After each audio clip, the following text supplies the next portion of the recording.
Bien, vamos a continuar ahora haciendo modelamiento. Vamos a hacer un ejemplo cotidiano, luego un ejemplo de la voladura, 2 o 3 ejemplos de la voladura.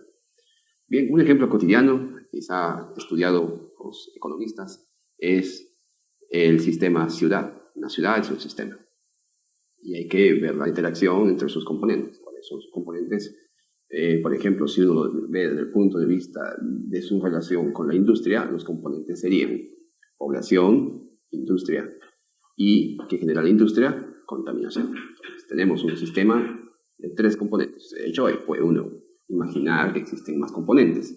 Puede colocar uno ecosistemas de poblaciones, no de personas, ¿no? Dividirlo, subdividirlo en especies, animales, plantas, ¿no? Y la contaminación también se puede subdividir, ¿no? En contaminación del aire, del agua, y la industria también se puede subdividir. Pero para este ejemplo muy sencillo, que es una manera de juguete de este ejemplo, consideramos 3 componentes: población, contaminación, industria. Las flechas indican que la interacción de la población con la contaminación es por ambos lados, es decir, la población influye en la contaminación y la contaminación influye en la población, ¿no? Vamos a ver cómo son esas relaciones. Luego también vemos que la industria puede influir en la contaminación y la contaminación influye en la industria. Pero vemos que la industria influye en la población, pero que la población no está influyendo en este caso en la industria. Aunque alguien podría decir que eso sí puede darse, vamos a ver que para el enfoque que le estamos dando, la industria proviene del capital, economía para la industria. Entonces, la industria sí influye en la población, pero no al revés. Y las flechas curvas indican que hay una relación en sí misma, ¿no? Bueno, lo primero, como dijimos, es hacer una descripción del sistema. Ya vimos los componentes, son población, contaminación, industria. Y las variables que vamos a tener en cuenta en cada uno de estos componentes, hay que describirlas también. Una descripción informal sería que la población va a estar indicada por la densidad poblacional, la densidad de la población. Es el número de habitantes que existen por metro cuadrado en un país, en una ciudad en este caso. Y bueno, le vamos a llamar X. ¿Y cuál va a ser su rango? Porque hay que expresar el rango de la variable. Podemos decir que son los números reales positivos. Lo mismo con el componente de contaminación. En este caso, el nivel de contaminación. Pero son muchos tipos de contaminación en distintos aspectos, como el aire, agua. Pero vamos a fijarnos en la contaminación del agua, por ejemplo. Y vamos a llamarlo Y. Y también va a usar los números reales positivos. Bueno, finalmente el componente de industria va a estar indicado, ¿no? Su propiedad, su característica que vamos a medir va a ser el capital de la industria. En este caso, como todo lo que es capital, en términos monetarios, en dólares, y lo vamos a llamar Z, que también es expresado en números reales positivos. Esa es la manera como se describe un modelo. Esto es fundamental a la hora de tener que ir colocando las variables, sus valores, como vamos a ver en el siguiente paso. Pero también hay que describir a continuación la interacción entre los componentes. Si bien es cierto, las flechas nos ayudan a saber cómo es la interacción, por lo menos cuándo hay interacción, también hay que saber si esta interacción, esta relación, es de manera directa o indirecta. Creo que todos los que hemos llevado algún curso a nivel superior o a nivel secundario sabemos que la relación es directa cuando hay una regla de 3 simples. Esto aumenta, el otro aumenta, pero si la variable X disminuye y la variable Y también disminuye. Entonces la relación es directa. Pero es inversa cuando a medida que una variable X aumenta, la otra, en lugar de aumentar, disminuye. Entonces esa es la manera como se describe. Por ejemplo, acá en el caso del sistema ciudad, nos dice que la variable densidad de población se incrementa linealmente con el incremento en la densidad de población. Y capital industria. Esta linealmente con el incremento del nivel de contaminación. Entonces se está describiendo de qué manera es la relación directa o indirecta, ¿no? En el caso de la tasa de crecimiento de capital e industria, se incrementa linealmente con el incremento del nivel de contaminación, ¿no? Entonces, esta manera de describir las variables, su relación entre ellas, es algo que es básico y es el primer paso en el modelamiento. Pero bueno, vamos a nuestro caso. Vamos al caso de la voladura. Vamos a poner un ejemplo simple al inicio, pero quiero que los componentes queden claros desde ya. He tratado de ser lo más simplificado posible, pero sin dejar de lado ninguno de los componentes, o en todo caso, colocar nombres que puedan luego ser desagregados, partidos en otros subcomponentes, ¿no? Por ejemplo, el sistema de voladura puede ser concebido de la siguiente manera, con los siguientes 4 componentes. Hay un componente mixto, el componente mixto roca-explosivo, que para algunos puede ser 2 componentes, pero yo no, yo lo trato de unir en un solo componente, roca-explosivo, porque es una materia que va a interactuar a un nivel físico-químico y que tiene incluso otro tipo de evaluar, incluso hay lenguajes y modelos muy específicos en este componente. ¿Okay? Otro componente, aunque para algunos no lo es, pero es un instante, para mí y otros también consideramos que la detonación es un componente. Aunque es un suceso, es un evento que sucede en milisegundos. Es muy importante porque sucede en condiciones de contorno, sucede en condiciones de detonación. Yo discutí hace un tiempo con un especialista también acerca de la velocidad de detonación, la famosa VOD. La VOD es propiedad del explosivo, es propiedad de la roca, obviamente no lo es, pero es algo que tiene que venir en la etiqueta del explosivo. El explosivo detona a cierta velocidad, digamos que es una persona. Una persona corre a cierta velocidad en la playa, pero corre a otra velocidad en las alturas, en el Nevado Huascarán, digamos. Entonces, ¿dónde es que está corriendo la persona? Su velocidad depende mucho de eso, de las condiciones donde haces correr al explosivo. Depende mucho de dónde está detonando el explosivo. Es que su velocidad va a ser un reflejo de esas condiciones. Entonces, no necesariamente la VOD del explosivo se va a cumplir como dice su etiqueta, sino dónde ha sido, puede ser una referencia. Tienes que poner allí que la VOD 5500, digamos, es detonado a nivel del mar, en la planta tal, o cuántos kilos, en tubos de cobre, en tubos de plástico, todo describir las condiciones donde detonó. Por lo tanto, la detonación es para mí un elemento fundamental, porque me da a entender las condiciones de detonación. Por lo tanto, por eso dice velocidad de detonación. Y la detonación se produce en ciertas condiciones. Otra parte del modelo, otro componente importante es el diseño de la voladura. Un componente muy dinámico. Es aquí donde se va a determinar todas las variables que se pueden obviamente controlar. No vamos a controlar la roca porque esa siempre va a ser en cierto grado la misma, a menos que vaya variando en el tiempo y a medida que uno explota, la mina va variando, pero por condiciones de ella misma, no porque uno lo tenga que hacer variar. El explosivo, sin embargo, sí uno lo puede cambiar, porque cambia de tipo de explosivo. Pero uno no puede cambiar ciertas propiedades del explosivo, sino al explosivo. Y los resultados es otro componente importante en el sistema voladura. A veces, y yo también lo he sacado muchas veces de contexto como parte del sistema porque su interacción es no tan clara, pero voy a hacer una explicación de las flechas. ¿Cómo es que interactúa, digamos, la roca explosivo con la detonación? Está claro que el explosivo, el tipo de explosivo y las condiciones de la roca influyen directamente en cómo se va a dar la detonación. Por ejemplo, la detonación es 10 cuando el explosivo es A. Pero si el explosivo es B, la detonación puede ser 20. Y si el explosivo es C, la detonación puede ser 5. Cambio el explosivo y cambia la detonación, porque no es lo mismo detonar ANFO que munición, que dinamita o que un booster. Entonces, el explosivo influye directamente en la detonación. Pero al revés, no. La detonación no influye en el explosivo. No porque detono en este momento un ANFO, en este segundo detono un ANFO, eso va a cambiar al ANFO, que ya no existe. Entonces, no es reversible. La roca, igual, influye en la detonación. Una roca masiva, con buen grado de confinamiento, va a tener un grado de detonación 10, digamos. Pero una roca con pobre grado de confinamiento, con muchas oquedades, muy porosa, va a tener un grado de detonación 5, por así decirlo. Estamos inventando un tipo de relación. Pero si detona en una roca que no ha dado ni siquiera las mínimas condiciones de confinamiento, es decir, se hizo un taladro que perdió la forma, hubo agua adentro, se derrumbó el taladro, como dicen. Dentro del taladro, el explosivo se encuentra de cualquier manera, menos en las condiciones ideales, adecuadas para su detonación, condiciones mínimas.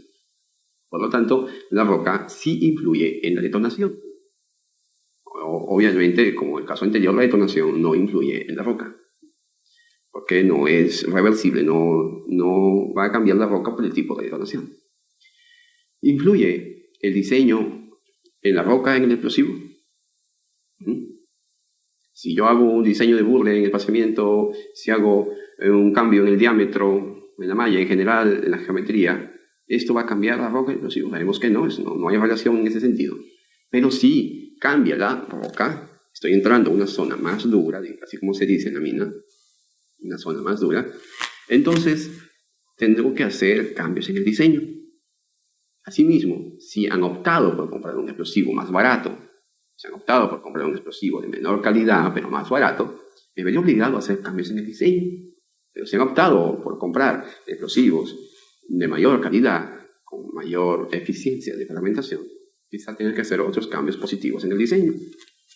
Por lo tanto, la relación roca-explosivo va a el componente roca-explosivo va a influenciar en el diseño, pero no al revés. No, el diseño no va a cambiar a la roca o al explosivo, yo no los diseño a esos componentes. Bien. Y resultados, el componente resultados, un componente que, como su nombre lo dice, va al final. ¿Qué relación tiene con los demás? La detonación influye en los resultados, eso es claro. Si la detonación es 10, los resultados se van a ver como 10. Pero si la detonación es mala, es una detonación de suborden, una detonación de bajo orden, ¿qué quiere decir bajo orden? Que si el fabricante te dice que debe tener unos 4100 metros por segundo su velocidad y entrega sus 3500, apenas puedes conseguir una detonación adecuada, entonces los resultados también son así. Es directamente proporcional la relación detonación-resultados. Por otro lado, la relación que existe entre los resultados y el explosivo es obvio. Sabemos que si cambian la roca, si cambian los explosivos, van a cambiar los resultados, aunque yo no cambie el diseño. Aunque no cambie el diseño, si cambia la roca y si cambian los explosivos, van a cambiar los resultados.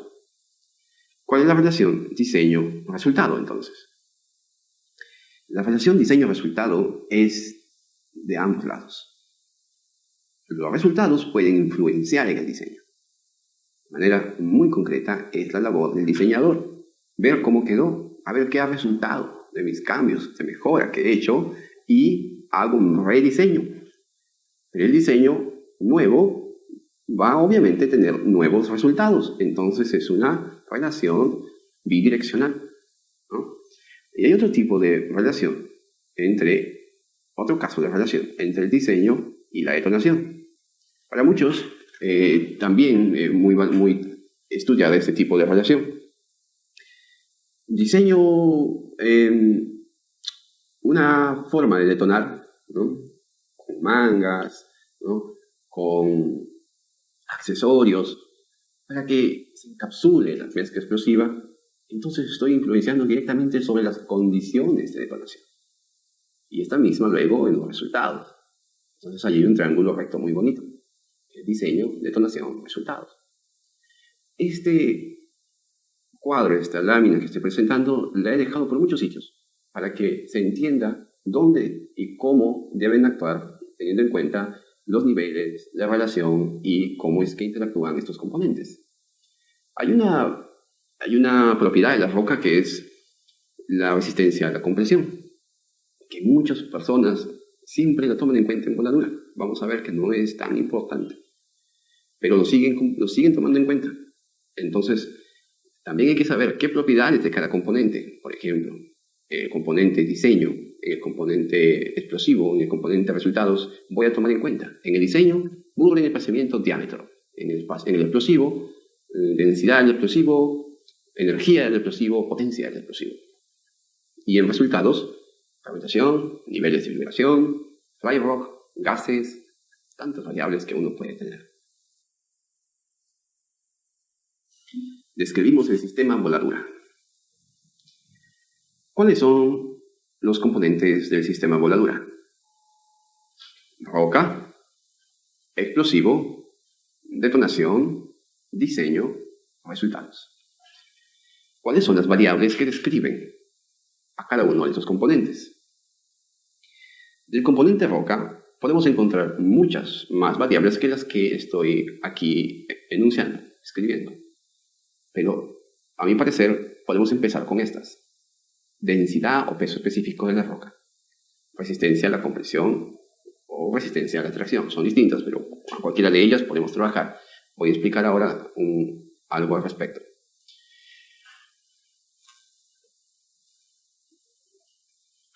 Tenemos que la roca, podemos imaginarla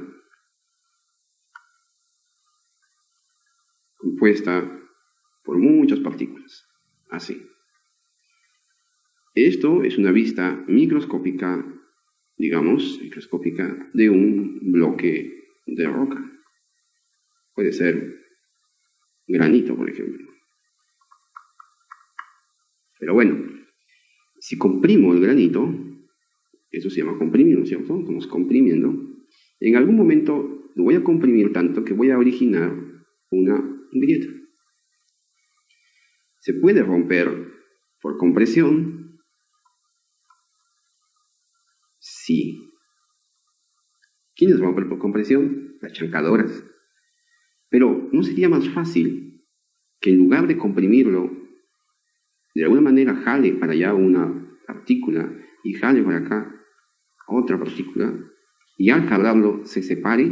Veremos que la grieta se forma mucho más rápido y mucho más grande es la grieta. Entonces nos daremos cuenta que se rompe por tracción y veremos que sí, pero que es mejor o más fácil.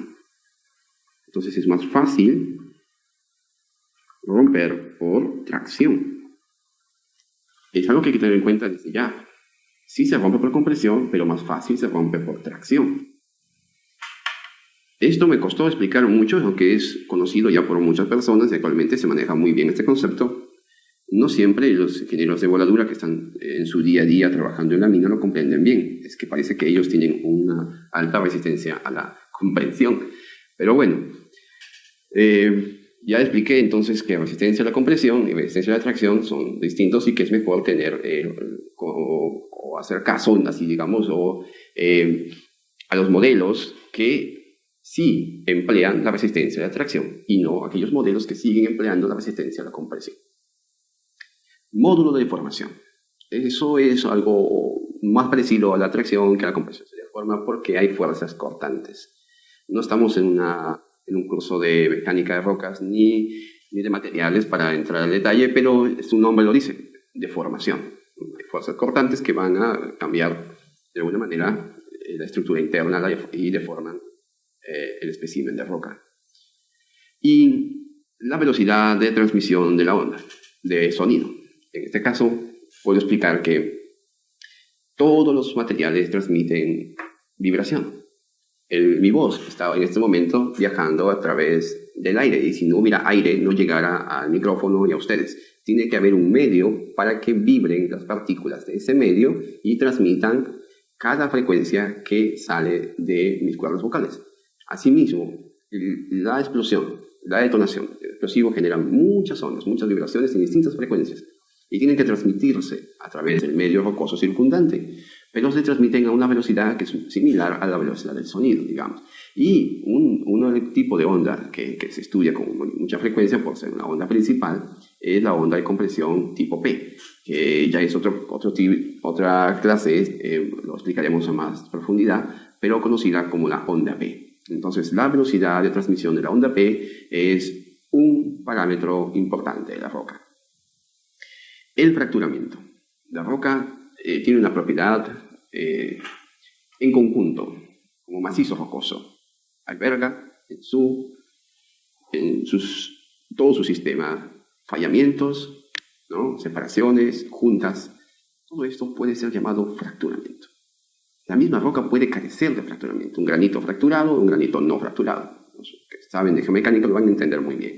Entonces, el grado de fracturamiento también hay que tener en cuenta como una de las variables del componente roca.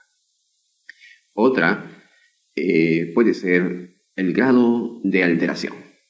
¿Cuánto se ha alterado por la acción con el agua, el viento, o por alteración con fluidos mineralizantes? Bueno, sin embargo, en este caso yo no lo he introducido, no está puesto allí, como lo ven, pero vamos a hacer una práctica o como tarea ustedes luego van a ver qué influencia tendría si colocamos otra variable como lo es la alteración. A una variable más que le he puesto al final y que he llamado volabilidad, que sería la capacidad de la roca para ser fragmentada por explosivo, por voladura. Una roca con alta volabilidad significa que le va a costar ser fragmentada por explosivo, por voladura. Una roca con bajo índice de volabilidad sería fácil de ser fragmentado por voladura. ¿Bien? Alguien podría decir que aquí he dejado de lado algunas variables. Creo que sí. Pero he puesto, en todo caso, las que vamos a usar casi de inmediato. Hay muchas más. Y quizá algunas personas digan que unas variables que están allí pueden ser tomadas en segundo plano. Es cierto, cada modelo matemático le da importancia, como dijimos al inicio, más a unas variables y menos a otras. Eso depende de la capacidad del modelador y de los resultados que tenga ese modelo. El explosivo es el siguiente componente. Segundo componente, explosivo. Propiedades del explosivo. He enumerado acá de igual manera algunas de las propiedades que considero de uso inmediato. La densidad del explosivo es muy importante porque nos dice qué cantidad de explosivo está ocupando cierto lugar. Eso desde ya es lógico. Mientras más explosivo ocupe un lugar, tengo más potencia en ese lugar. Y si en ese mismo espacio ocupa más explosivos, porque es más denso el explosivo, más materia ocupando el mismo lugar. Por lo tanto, en un taladro que tenga 1 metro cúbico, por decir, un taladro de 1 metro cúbico de volumen, hay 100 kilos de un explosivo X, me cambian el explosivo, pero para ocupar el mismo metro cúbico tengo que usar 80 kilos y no 100 kilos, estaré cambiando por un explosivo menos denso.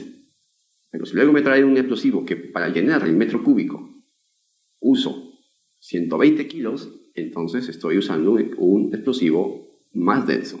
Entra más materia explosiva para ocupar el mismo espacio. La resistencia al agua es una propiedad casi fundamental, porque el agua tiene la capacidad, para alterar o poner en medio acuoso soluble, y cuando algo ya está en un medio acuoso soluble, ya disuelto, pierde muchas de sus propiedades. Es más, hasta puede reaccionar. Y si reacciona puede formar todo tipo de productos. Es por eso que un nitrato de amonio que entra en contacto con el agua se disuelve y a la hora de detonar se forman ciertos componentes producto de las reacciones químicas de esa solución. Entonces, la resistencia al agua es una propiedad fundamental.